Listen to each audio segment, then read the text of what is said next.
Hi, I'm Dmitry. Hi, ich bin Sandro. Und ich bin Gustavo. And we're the Velvet Rocks.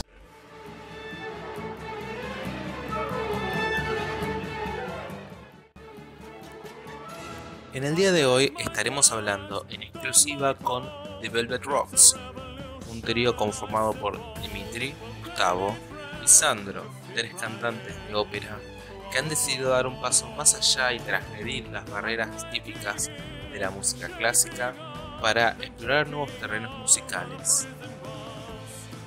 The Velvet Rocks es un conjunto que mezcla justamente esas raíces de la ópera con música pop y rock. En exclusiva y promocionando su más reciente single Tainted Love, los tres cantantes se sientan a hablar con BlueberryMusica sobre sus orígenes y el classical crossover en general.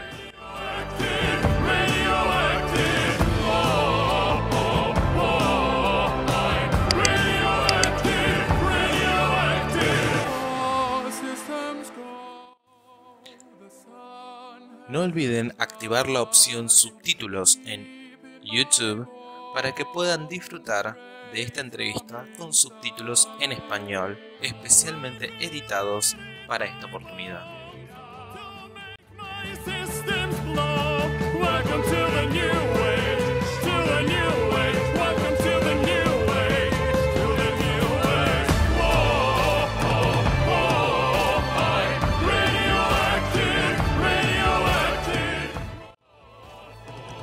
Ahora sí, damos comienzo a la entrevista.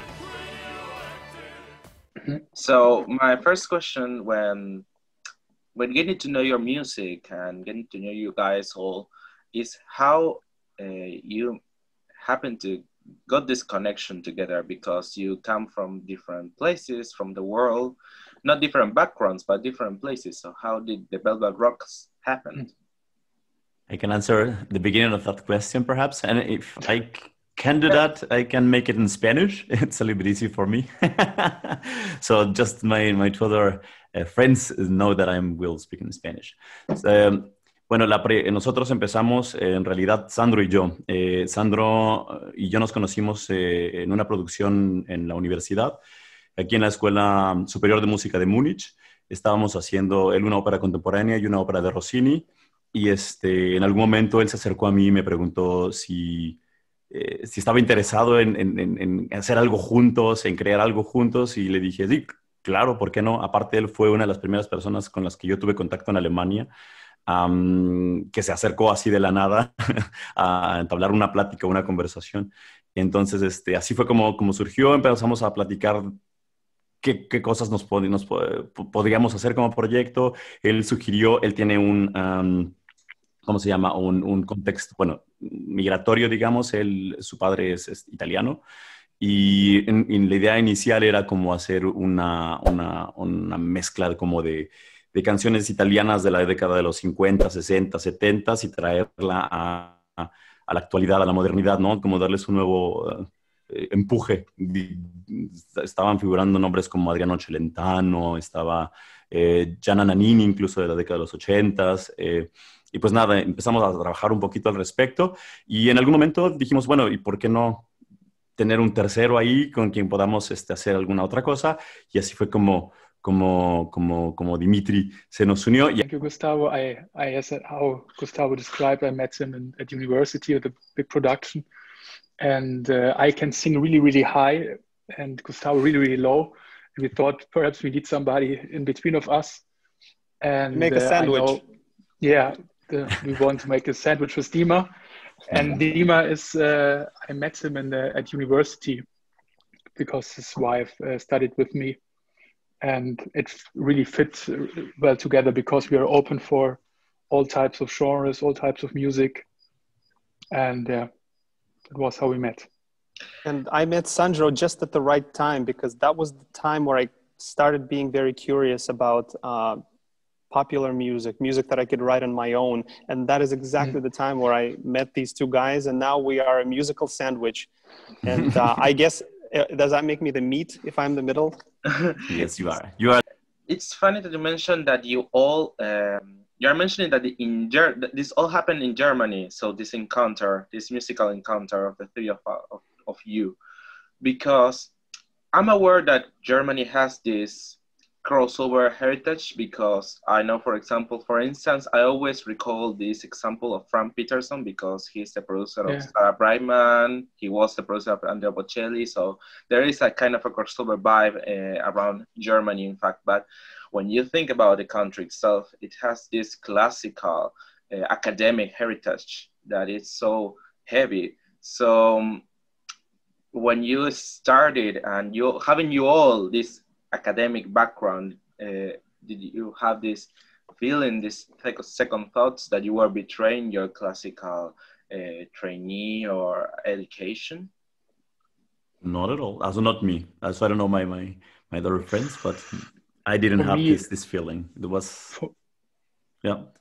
For me, it was the same like with Dima. I felt so many borders of the classical education, especially in Germany, because it's really strict, and you always have to do something like this, or something like, you have to sing a Schubert song like this, or a Wagner aria like this. And that's cool that we can experiment and go over that borders. And by the way, our producer Christian Lohr is a famous crossover producer too. He made songs with Andrea Bocelli and Gianna Nannini, for example. And at the same time, he will,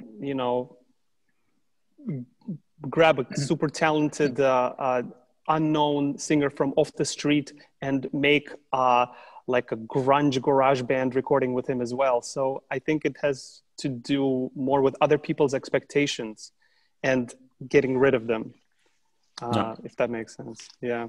As soon as you do that, and then music becomes your playground. And when somebody would ask me, when I started studying classical music, what is your dream?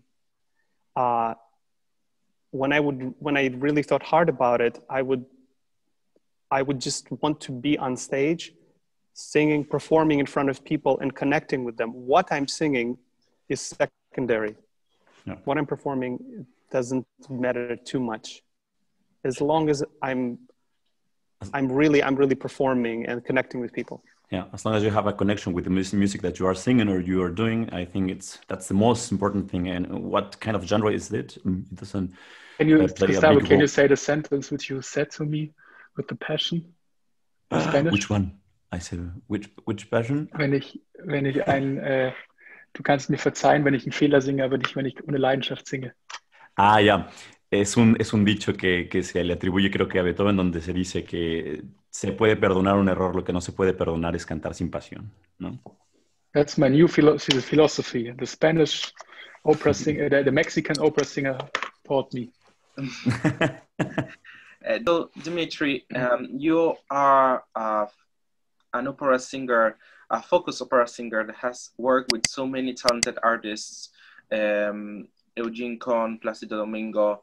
And there is this question among the opera fans that it keeps going on and on, that is how an opera singer can go from opera to crossover and have this one step into the classical world and the other step into the more pop side career, and not damaging his voice, for example, his or her voice, for example. So how do you manage to be able to be in both fields at the same time? Yeah, it's a concern with a lot of singers, classical singers, especially ones who are starting out. And I of course had that concern as well. But to tell you the truth, after I started crossing over into different genres, like crossover, like what we're doing, a little more rock, a little bit pop, I write my own music now. It kind of freed me up to explore some creative choices, some musical choices that I otherwise wouldn't go for, because classical music has so many rules that are meant to, make us into a singer in the beginning of our journey, which are very good to kind of keep you straight and narrow in your path. But when you actually are trying to find your own voice, your own interpretation, kind of your own mark on the world, it kind of is, it becomes time to shed those rules. So for me, starting to do crossover genres and working with pop, rock musicians became a way of kind of freeing myself up, if that makes sense. So that when I approach singing an aria, singing something classical, I don't box myself in. I'm not as tight anymore that it has to be perfect. So it's been a positive experience for me. It's so easy for you, though I'm broken in two. Dream on, dream on. You can never see what you're doing to me. So dream on, dream on.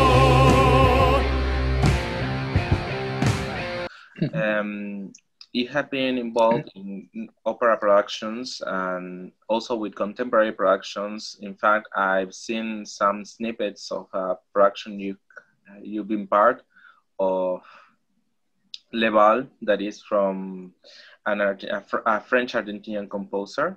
As a singer that has experienced this wide variety of repertoire, not only in crossover, but also within the opera world, why do you feel that the people tends to have to be reticent to the new things, the things that come, and they are more stick with the traditional? I don't feel it like that right now, that the Germans are really stick to the old opera. There's the old traditional opera, but I feel it like they are really open for the kind of music what we do too in Germany. What do you think, guys? Yeah, I think that actually the Germans are kind of avant-garde. They try many kind of music right now. For example, the contemporary music, the classical contemporary music has how do you say that? Se ha desarrollado a little bit more here because there are people who listen to that kind of music here and not in other parts of the world, perhaps. So no, I think that that's at least with this kind of music things, the Germans are a very open people right now with music.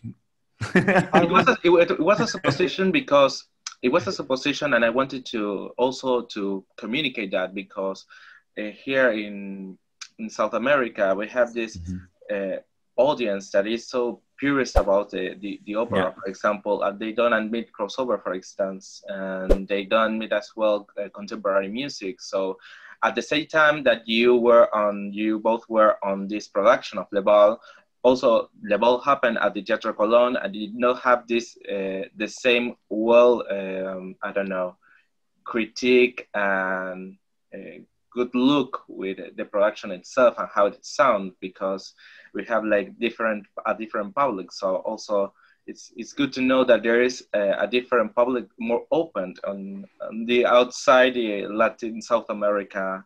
Studied classical music in America and then in Russia, in Moscow, Russia. And in Russia, people take classical music very, very seriously.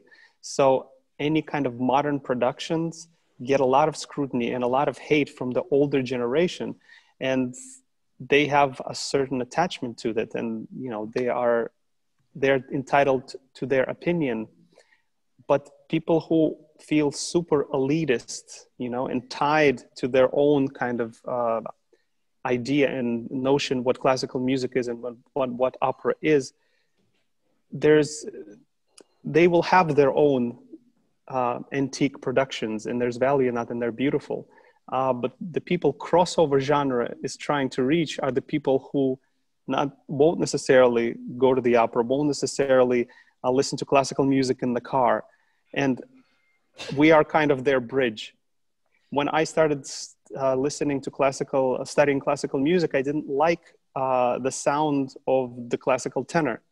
The first tenor that I liked was Andrea Bocelli. I heard his classical CD where he only sings opera arias. And most classical singers would say that Andrea Bocelli we've read all these articles. He's not a real opera singer. But when I wasn't a singer yet, I was only studying, he was my bridge. His timbre, the way he packaged classical music was the thing that pushed me over the edge and made me become a fan. So in that respect, we're not trying to turn hardcore classical music fans into fans of crossover. I feel like we're trying to take people who wouldn't necessarily like classical music and infusing the genres that they're familiar with a little bit of classical flavor, which, who knows, maybe will, kind of tip their curiosity to go full classical. And funny that you mentioned Andrea Bocelli, because when you hear the term, this music style, classical crossover, immediately you think about Andrea Bocelli, Sarah Brightman, Josh Groban, and your music in particular is, it's a little rock infused, it's a little bit rockier. So when you started this project, did you all have rock influences to guide you as well? When we kind of got into the recording situation, into the recording room, when I told you that getting into this crossover genre kind of freed me up, kind of gave me some freedom at looking at my own singing, I literally mean the influence of the fourth member of our band, who's our musician, producer, arranger, friend, Christian Lore, who has worked with everybody. Barista, who's worked with everybody. And let me say a little bit, a fun fact for the Latin American people. Nuestro productor Christian Lore trabajó con Paulina Rubio muchos años. Y bueno, Paulina Rubio es una personalidad que conocemos, creo que en todo el mundo hispanoamericano, iberoamericano. Solo el fun fact solamente. Dmitry, please continue. I just told a little fun fact. So I guess before I talk about my influences, a real modern musician, like Christian, who's our producer, who's worked with Andrea Bocelli, who's worked with Gianna Nannini, who's worked with Helena Fischer, with Sting. He has such a wealth of musical knowledge, would sit in front of me and ask me to sing, I don't know, a rock phrase, but as an opera singer. And I would give him something like this, I don't know, la, la, la, la, la. And I would think it's nice, it's soft, it ticks all the bars. And then he wouldn't like that, right? So we would try it again and again, and I would give him something like, la, la, la, la. And we would play it back, and to me, my classical critic would say, no, this is pushed, this is too bright. But to Christian, this was music. In the other one, I'm pretending, I'm not selling anything. So what I learned is to take something, you have to take some kind of a passion and sell it, and it doesn't so much matter if it's perfect or not. And as soon as he made me believe that, then I went back and remembered all those nights in high school when we'd be coming home after parties, young and drunk and happy with friends, listening to like Pink Floyd and just flying away like inside that music. And a lot of rock and experimental music genres, they have a way of just like pulling you in and making you float in space, making you have some ideas that classical music wouldn't necessarily give you. Or I wasn't a fan of classical music when I was young, so this was my vehicle for experiencing, the cosmos. Okay, I'm getting a little esoteric. I apologize. That's okay. It's a good answer. Very profound. Led Zeppelin, Doors, Freddie Mercury, Aerosmith, all of those bands. As soon as I moved from Belarus to America, like a whole musical world opened up to me, and that's my influence. Yeah. So now that you all have presented this new single that also has this rock influence style, or Tainted Love, that is an 80s massive hit. You gave it this rock twist and this classical twist. And a few days after some Valentine's Day, so has it a second meaning? What was the idea of this promoting this single right now at this moment? To give another side of the love story. It's a pure coincidence, right? But now that we think about it, you know, maybe like we really didn't think about it. But there's no double meaning. We slept on the studio floor. Yeah, we worked so hard. Yeah, we didn't put out a song about heartbreak after Valentine's Day to make a statement. Of course not. But you know, who knows? Now that you mention it, it puts a different spin. Maybe we should market it differently. I don't know. Yeah. And also, you have another song now. Actually, Spotify last year made an official playlist of classical crossover. There is a song of you guys that is called "Here I Go Again." An honor, yes. And how do you feel about being in that playlist that has one of a compendium of the most renowned classical crossover artists? Would you like to work with any of the ones that are on the playlist? With every one of them. I would Yes, love to do happy. something with Josh Groban, for example. Me too. I love Josh Groban. Or Awesome. the son of Andrea Bocelli. Oh yeah, that would be personally a dream also to work with him. Yeah, we couldn't believe it when we made it onto that playlist. It doesn't make sense in my head to, you know, see such names and then our track in the bottom. Really didn't. You know who I'd love to work with is two cellos. Oh yeah, two cellos. That would be my dream. Two cellos and yeah. Velvet Rocks. Yeah. Apocalyptica. And I have to say, I never imagined that I would be in a Spotify playlist with something that it's not like classical music, you know. I mean, like pure classical music.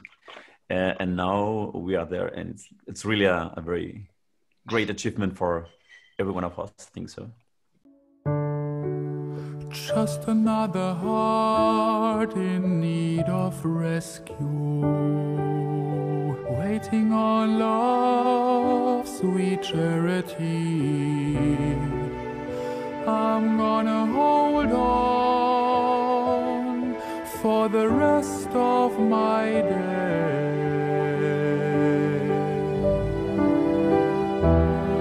'cause I know what it means to walk along the lonely street of dreams.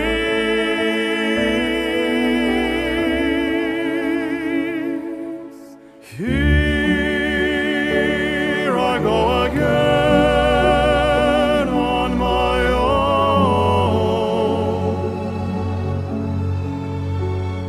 going down the only road I've ever known,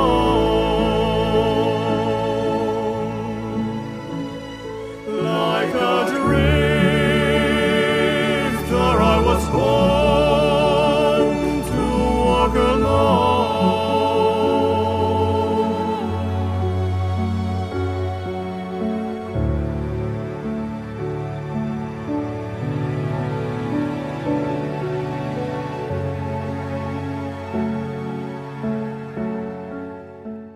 If you feel that now, on this last couple of years, you feel that classical crossover has achieved a more recognition as a genre itself, rather than a fusion, a mix of genres.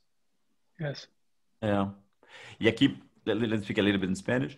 Aquí creo que el crossover es, en este momento, para la música clásica, yo hablo de la ópera en especial porque pues es lo que conozco o en lo que soy más especialista. Creo que es una forma de mantenerse viva porque la ópera, lo platicaba con algunos amigos hace poco, con algunos amigos que se dedican a la ópera en México, por ejemplo, donde estábamos todos de acuerdo, y sobre todo ahora después de la pandemia, estamos todos de acuerdo en que la ópera o se renueva o muere porque es un lenguaje que se creó en los siglos, no sé, hasta desde el siglo que es 1500 finales del 400, hasta el 1900, antes de la invención del micrófono, donde se necesitaba una voz potente para poder pasar una orquesta, donde era necesario un cierto volumen o cierta proyección en la voz. Y a partir del 1900, la razón de ser, de cantar fuerte, de cantar de ese modo, pues fue haciéndose menos importante. Los temas también que trata la ópera, si los analizas en este momento, son temas que no tienen mucho o nada que ver con nuestros tiempos. Te hablan de una época donde había racismo, donde había misoginia, donde se mataba a las mujeres por pasión, y entonces estaba bien porque, es decir, son temas que ya no resuenan en nadie ahora, y al contrario, si una persona es un poco crítico o crítica con esos temas, pues dices, ¿por qué voy a escuchar una ópera donde se festeja la muerte de una mujer al final, Carmen, o Rigoletto, por ejemplo, ¿no? Donde por amor se le perdona al hombre haber matado a una mujer.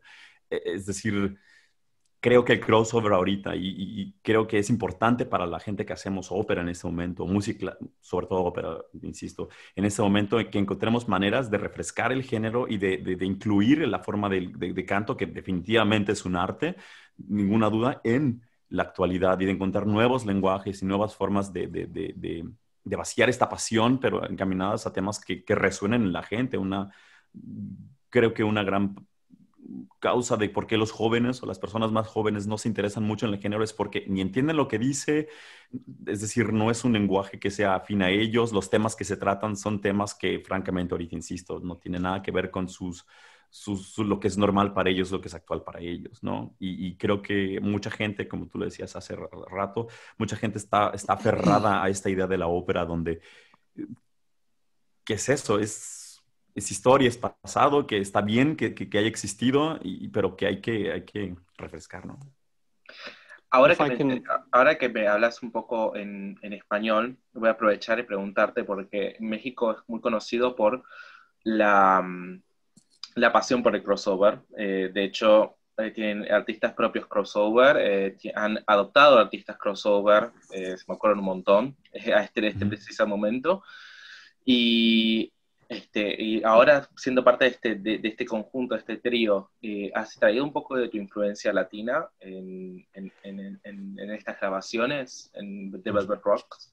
Sí, yo trato siempre como de poner este gran pero. Creo que los latinos también somos como muy conocidos por estar todo el tiempo en contra de. Entonces, a veces cuando todo el mundo llevaba un acuerdo y decía, pero esto no tendrá sentido. Yo, de hecho, en todo momento pensaba en el público latinoamericano, porque sé que en el público latinoamericano no existe tanto o están mucho más abiertos también a muchas otras cosas, a intentar, a probar.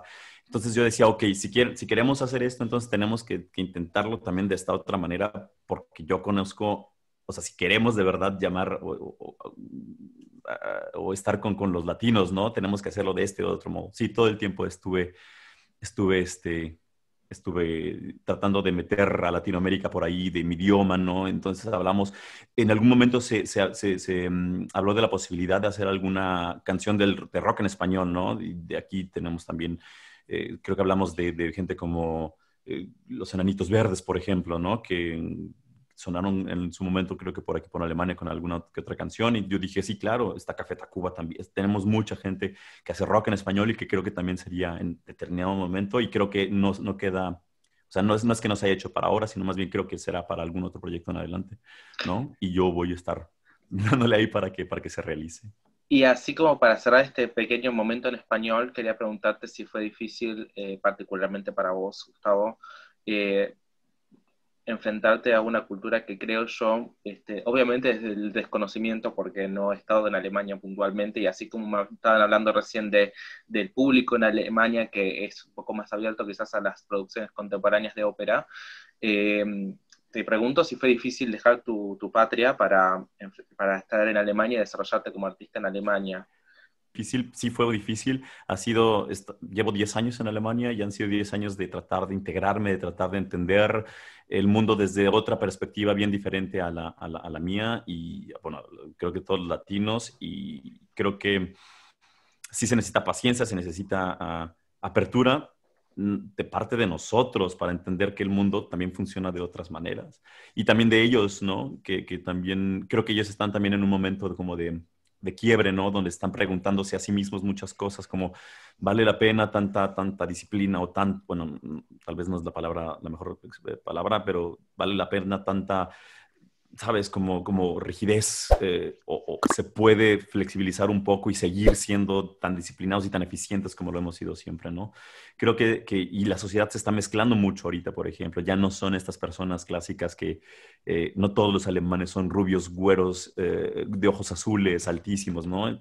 Tienes ya un alemán de tercera generación que es turco, un alemán de primera, segunda generación que tiene sus padres latinoamericanos, ¿no? Peruanos.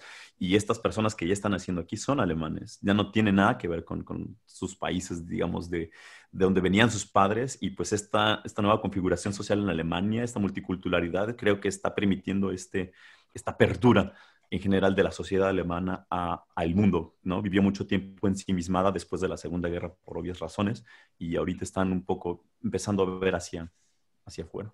Muy interesante esa postura y está haciendo la referencia histórica también. As a singer and also as part of the band, was it difficult to adapt to this new normality of being a recording, maybe distanced and making more videos rather than stage performances? Could you adapt well? Yeah, you're right. First of all, it was a little bit unknown, but now we're really so we did it really a lot. And what was new is the whole social media world for us. Perhaps because we are a different generation, where social media wasn't. I didn't have a smartphone when I was a child, and now it's really important that Instagram and Facebook. But I really enjoy the making videos or the studio time. It's really magic. Have you seen the Dream On video for perhaps? Yes. Because it's in the studio, it's a really magical music making castle, how Dmitry calls.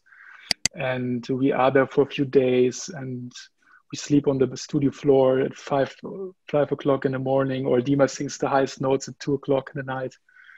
It's really cool. And I learned a lot about my voice. I think Gustavo too and Dima, when we experimented with the microphone, you get direct feedback from the boxes, and you hear, okay, if I do this a little bit different, it sounds different.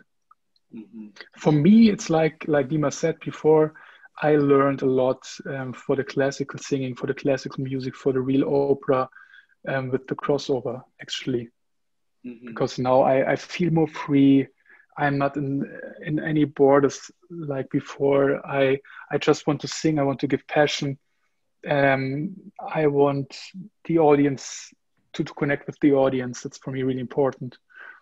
Not the perfect technique. I'm always working on my technique weekly. I'm practicing a lot, like Gustavo, like Dima, and I want to have the perfect technique. But when I'm on stage, I want to bring passion and the best show. Yeah. And I really learned that from Gustavo and from Dima. Sometimes it's not that easy to be on stage next to Gustavo and to Dima. You have to fight to be seen. Because you all have really good voices and you have an established career by yourselves. I mean, a soloist career, all of each of you. So it's really, it must be really hard to share a stage with talented friends, but also talented singers at the same time. But well, it worked because you sang great, and that single is amazing. It really takes to a more crossover but rocker side of Tainted Love. It's really a great cover, I must say. So cool. My last question will be: what will be the plans of the Velvet Rocks through 2021? Well, yeah. Do you want to answer it? Just for me, it's that we want to have the live concerts.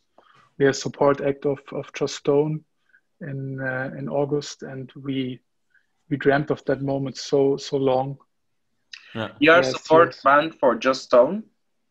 Yes, because our producer Christian Lohr is also the piano player and producer of Just Stone, and we are on the 1st of August, I think. We are on a big festival. We are the support band before, and we have a few gigs the day before. We are headliner, and for me, always the dream was to stand on a live stage and to sing. Yeah. How's for And you, we- Gustavo? Yeah, I know. We hope that this thing with the coronavirus will gets better, so we can like really start doing concerts live in many places. I would love to go to Latin America, to Brazil, to Argentina, me to too. Mexico, and perform there, because Yes. I really know I'm pretty sure that the people there will like this project, and that would be and- great. and to know that the people there would appreciate that makes me happy, because I really want to go back to Latin America. I really miss so much the culture from Mexico, Latin America, and for me it would be like a dream to perform in my country, in my region, and for the people who speak the same language than me, and to speak my own language. So, like I said, so I hope that the thing gets better, and so we can really start with the concerts, with a tour everywhere, but especially Latin America. Baby, baby.